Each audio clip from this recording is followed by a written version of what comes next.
Hello and welcome back to another tutorial. In this tutorial, I am going to share with you how to find out emoji in your Google Chrome.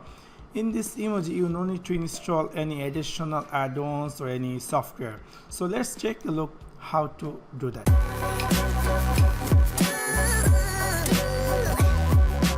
First of all, you have to open your Google Chrome browser and then make sure that your Google Chrome browser is up to date. For that, you have to click this dot icon and then click on setting and then click on main menu, and here you will find about Chrome.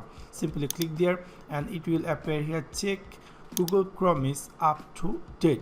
That means my Google Chrome is up to date and the blue icon is appear. If in your Google Chrome browser is not up to date, it will automatically update when you in this option.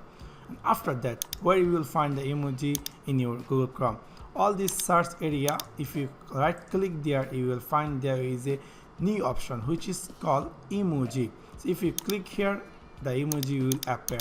From now you can simply get Google Chrome emoji without any software. So this is how you can find out your emoji and make fun with your friends, family. So that's for now. Thanks for watching my video. See you next one. Peace.